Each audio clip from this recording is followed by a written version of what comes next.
即马吼咧开即条983加即条133的，我感觉是有那真好啦，因为吼第一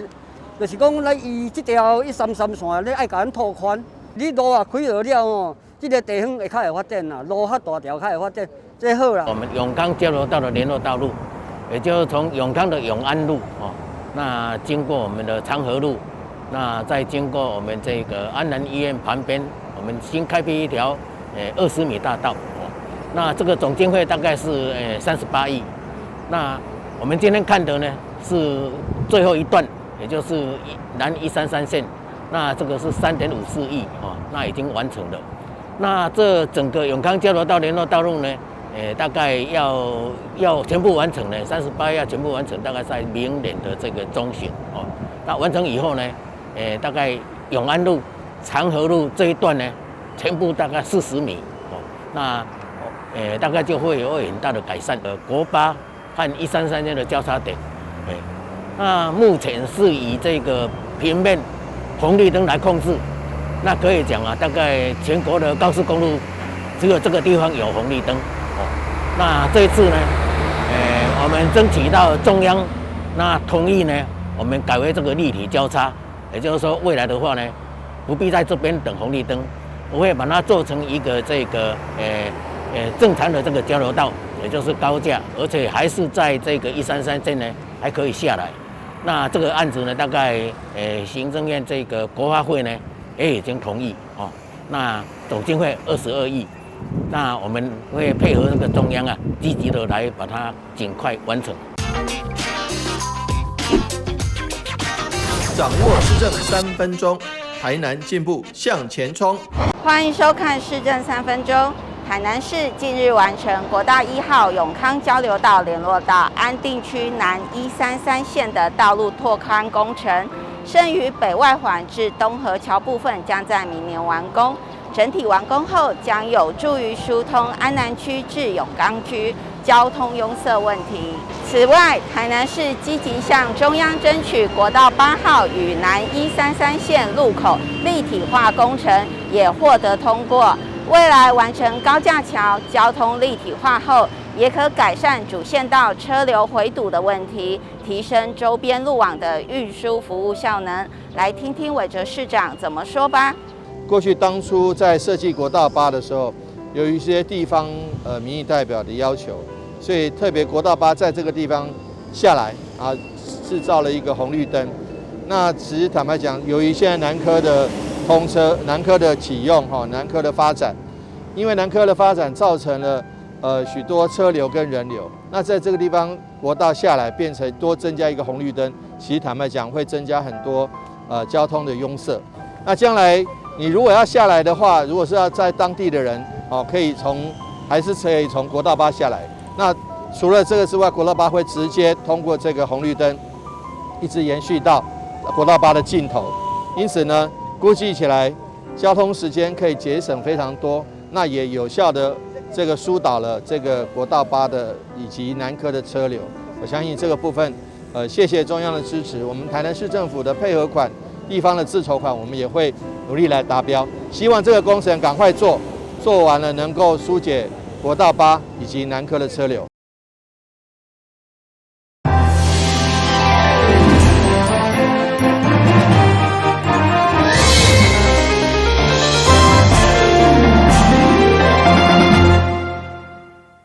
大家好，我是陈碧纯，欢迎收看中嘉台南地方新闻。下边有一连串的新闻报道，带大家做伙来关心。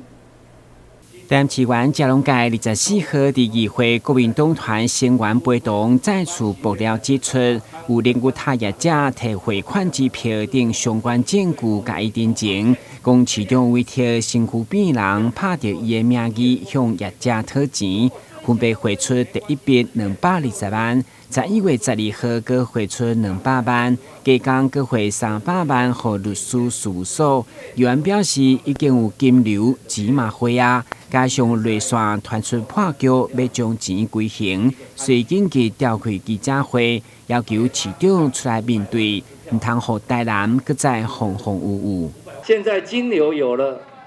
錢也匯了，為什麼我們要在今天開記者會？因為内线消息说，他们准备在这个月底把钱归还，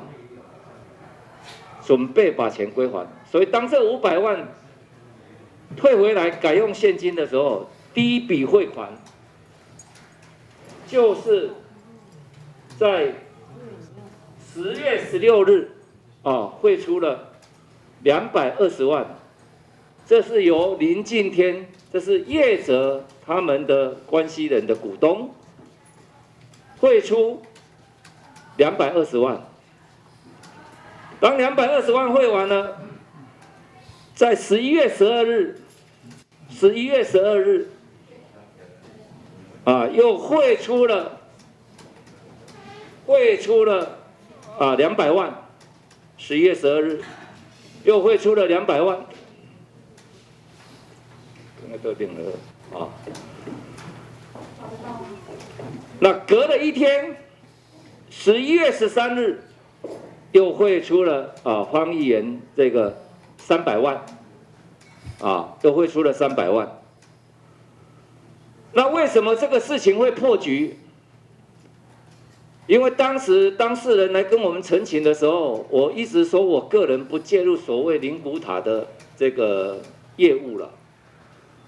那他们说他们要跟市长拜会，很早以前，那我说我不跟市长谈这些事情。那后来演变出这么多的纷争，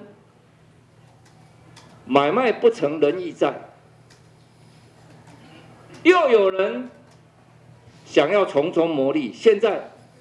钱有了，汇款有了，支票有了，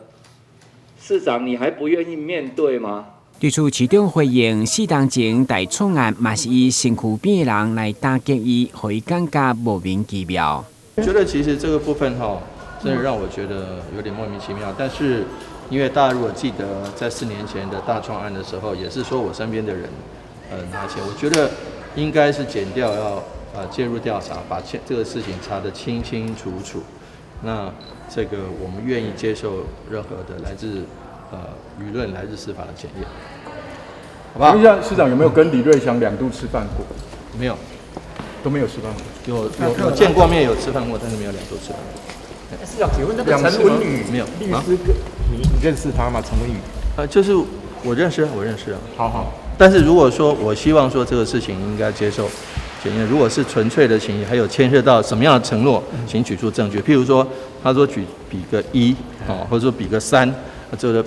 把这个事情还原，把证据拿出来。台湾基隆界第二回国民党成员的小婷，持续以黄伟哲市长的清廉来爆料，强调打击犯罪绝对袂手软。打击犯罪，绝不手软；打击犯罪，绝不手软。台视新闻军纪林根采访报道。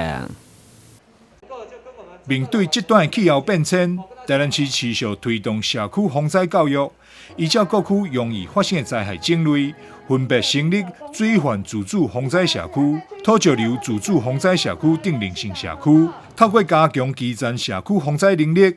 大大强化咱市37区公所甲市府之间灾害防救任务效益。为表扬这绩优社区，市府24日伫消防局举办颁奖典礼。由市长黄伟哲亲自颁发奖牌鼓励。我们也热烈掌声感谢我们韧性社区第1期的代表傅国。易淹水地区，我们台南市占了3%，其他县市占7%，你就知道说我们台南市事实上是很需要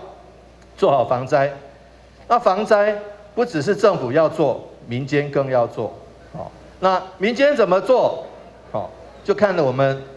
自主防灾社区的各位。跟水利局跟消防局，跟许许多多的局处，大家一起努力，共同努力，能够把这个灾害降到最低。这个人工水会不行，有时候震灾，有时候火灾，有时候水灾，那都谢谢各位的努力。我们希望说打造一个安全的这个环境。透过参与灾害防救情景第3期计划，加强社区民众自主防灾意识，在灾害真正来临时，会当发挥防灾上大的效益。我参加这个计划就是防灾计划，可以让社区的民众里民可以得到一些防灾的知识，然后可以学习到如何自救。当天发生灾难的时候，他们也可以协助左邻右舍协助消防局或者是台南市政府以及协助救灾这样子韧性社区的意思就是在灾难发生的时候，它是一个我们社区可以帮助我们的灾民能够了解什么，而且我们富国社区是在后甲断层带的范围之内，而且我们富国里在社区里面有很多栋的大楼，所以可能会造成到时候有很严重的地震的时候会造成很多的灾难，所以我们有规划我们的地区可以容纳灾民，以及能够帮助我们的灾民能够度过这一次的难关。各社区也依照灾害种类制作了各种的防灾手册，推广灾害防救知识。特别是安平区更运用地区的特色检筛，制作防灾 QA， 增加民众学习防灾意愿。阿妈用这种方式来宣导防灾啊，你觉得这种方式如何？还蛮有趣的，就是很有互动性，然后自己实际上去寻找一次答案之后，印象也会比较深刻。然后好像他们还有扭蛋。哦，对，扭蛋我不知道那是答对的才可以扭吗？哦，对，那个扭蛋机我觉得也还蛮有趣的，就是会让人有想要去用的感觉。现在也有很多人在那里排队。上局表示，防灾手册透过九大面向以及插画图片，以简单明白方式教导大众在面对灾害时应该如何自救，保障自身生命财产安全。台南新闻张硕维采访报道。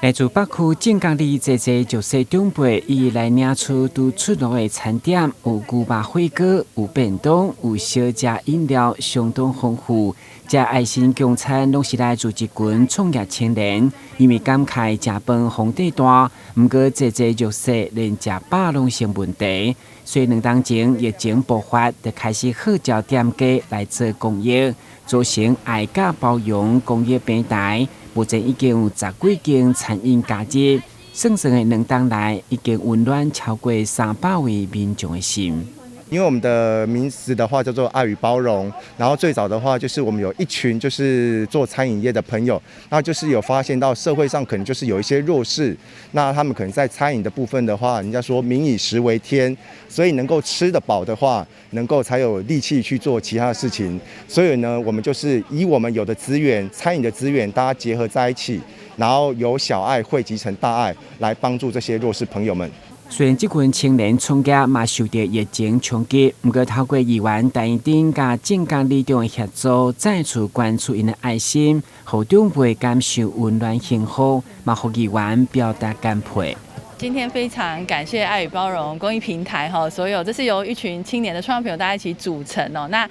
希望发挥这个能够用这个温暖的食物力量传递这个爱的关怀那今天特别来到我们的正觉里也感谢里长帮我们邀请了里内很多的比较弱势的朋友一起来让大家感受一下温暖那我想特别感谢就是说我们爱与包容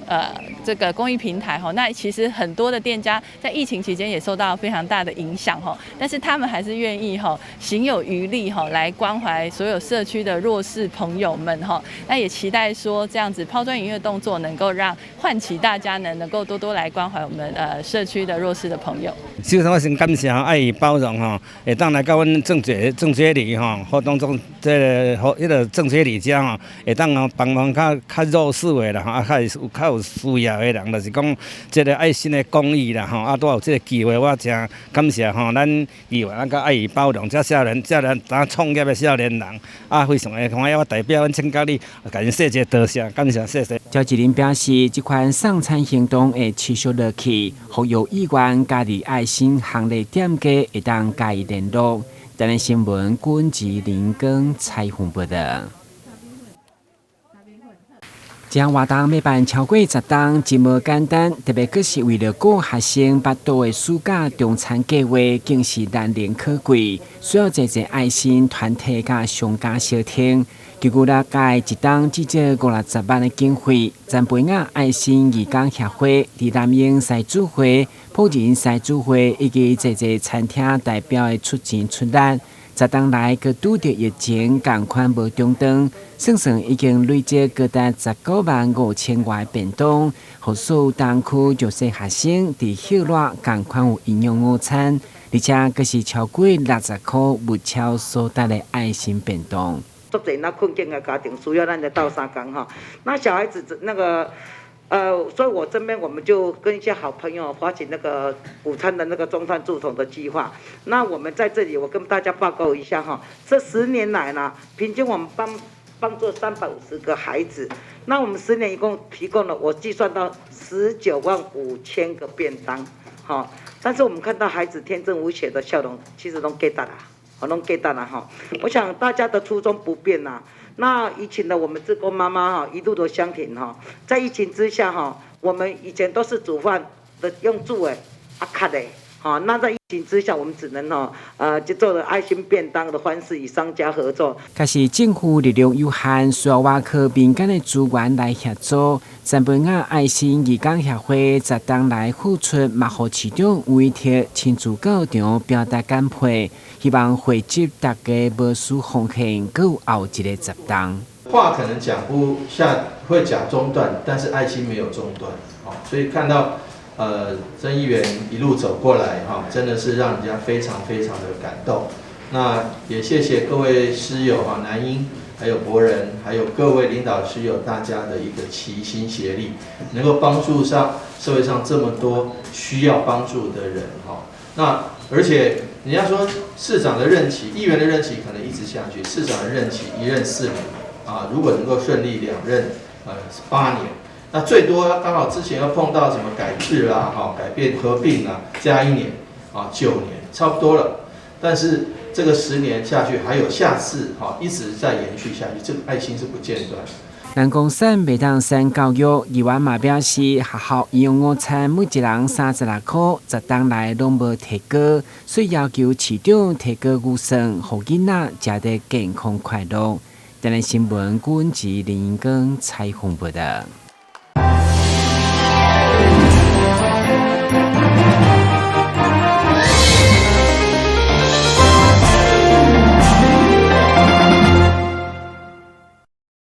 最近伫网络顶造成一篇讨论的亚洲的地狱与幽魂特展，即将伫咧6月26号开展。台南市美术馆特别伫开展进前举办记者会，介绍这次展出内容，包含日本河童、泰国幽魂娜娜，到电影内底僵尸，拢是这次展出的重点。南美馆董事长苏宪法表示，展览的感觉其实无可怕，大家会当安心看展。如果你来看了以后，其实这是一种文化的精神的一种展现。那对整个所谓的幽魂文化也好，鬼魂文化也好，这是长久以来我们所不能避免的。那为什么说不能避免？那是一种长久的传说。这个传说，怎么样你才能够打破这个传说？我们只是说这个展览把外国人、法国人他来看待东方文化的这个鬼魂文化，所以有中国的，有日本的，还有台湾的，还有泰国的。尤其这次特别呢，展出我们9位台湾的艺术家，法国馆方非常的期待，我们台湾的艺术家可以亲自参与。该展览是由法国凯布朗利博物馆伫2018年推出，介绍几百年来亚洲对着鬼的恐惧甲想象。展出的作品相当具有代表性。而首次的国外巡回就选择来到台南，其实也是因为台南有着众神之都的美誉。受邀看展的副市长赵清惠表示，台南作为一个众神之都，我们从临水夫人一直到我们的那个玄天大帝醒红溜，这个都是一个人，把它就是说从生到死都有我们的庙宇在照顾。所以今天也非常谢谢我们议会所有的今天出席的我们的民意代表，特别来加持。这次的展览伫台南市美术馆展出，展出日期自6月26到10月16号。平常日甲礼拜拢会当看展到暗时6点，拜六则是会当看到暗时9点。欢迎民众前往参观。若是想要挑战家己的胆量，不妨会当选择拜六暗时前往。台南新闻张秀维采访报道。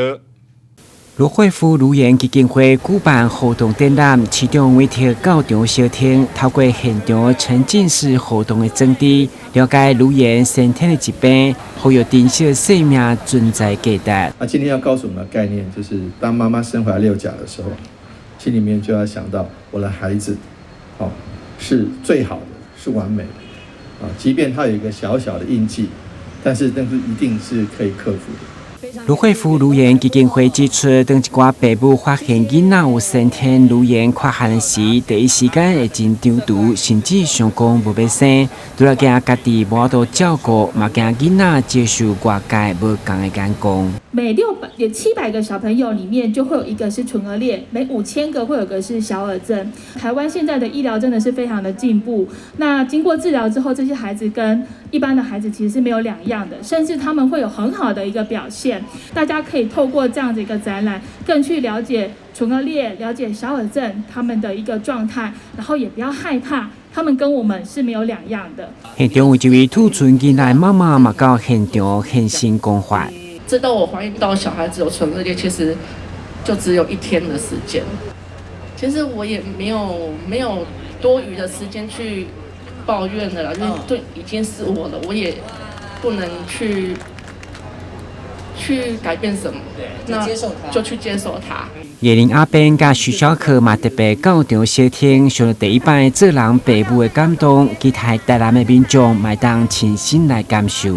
我们都一直觉得小朋友的出生就是一个恩典，就是一个礼物。那每一个宝宝都是独一无二的。那只要宝宝来到这个世界上，就是带着祝福来到这个世界上。虽然说，即使他们身体上可能面孔上面有一些缺陷，但是就像刚刚主持人说的，就是带着爱的印记来到这个世界上。那我相信爸爸妈妈在照顾这些小朋友的时候，他们需要更多、更特别的爱。当初我们有知道，我其实比较早知道罗惠夫的这个卢园基金会。那一直以来，其实我觉得要做这件事情其实不容易，因为当一个父母亲他要接受自己孩子有一些语言上面的一些缺陷的时候，其实心里面的支撑绝对是很大的爱。他们要知道，他们不是孤军奋战，他们要知道，他们的孩子来到这世界上是被祝福的。该展览今年总共45个使人感动的家庭真实的故事，透过亲子互动展览，欢迎家长带小朋友7月8号之前来台南大安东百货参观。台南新闻杨顺怀采访报道。这个消息传递出去。将破碎后的废液晶面板倒入电动筛检机，分出不同颗粒大小的玻璃砂，这些都是从废弃手机中拆下来的面板变成的，可以掺入半合机里，成为混凝土的材料之一。我们会依据不同的玻璃砂的配比，然后进行我们各组的试验。这是我们刚才做完筛分析的玻璃砂，那我现在要把它倒进我们的半合机里面。透过掺入不同比例的玻璃砂拌成的混凝土，经过摊度测试，学生们发现加入30%的非液晶面板玻璃后，混凝土的抗压强度反而更提高。未来如果广泛使用的话，可以将每年高达8000吨的液晶面板报废品再利用，做成玻璃砂混凝土。就是添加玻璃砂嘛，那我们是分4种，那分别是10% 的、和20%、30%跟0% 的。对，那我们发现我们的30%，它的玻璃砂如果越多，那摊度就会越好。那代表摊度越好的话，就是它的流动性会越好。那流动性越好的话，就是像施工就会比较方便、容易、快速。玻璃砂的混凝土这样的一个研究，我们在实验过程当中发现，那除了可以提高我们混凝土的工作度以外，它的强度并不会下降。也可以维持到原来的设计强度。由于玻璃砂不会吸水，在浇制时不需要震动就可以导实，减少劳力，加快施工。拆模之后也不会有蜂窝的现象，最适合制成高流动化的混凝土。这样的实验成果获得全国专题竞赛冠军。那为什么要这样取代呢？因为玻璃砂它具有刺水性，然后制作的混凝土它的流动性会比较高，非常适合于我们在道路的公共的排水沟的工程。对我来说，就是可以为这个环境尽一份力也不错，就是可以帮环境解决这些废液晶玻璃。中正高工学生将废弃的液晶面板回收再利用，做成玻璃沙混凝土，不但成本低廉，减少天然砂石使用，达到再生力量有效利用，也为地球环保找到解方。中正高工玻璃沙混凝土，在。记者肖怡轩、赖昌邦高雄报道。感谢你收看中嘉台南地方新闻，我是陈美纯，咱再会。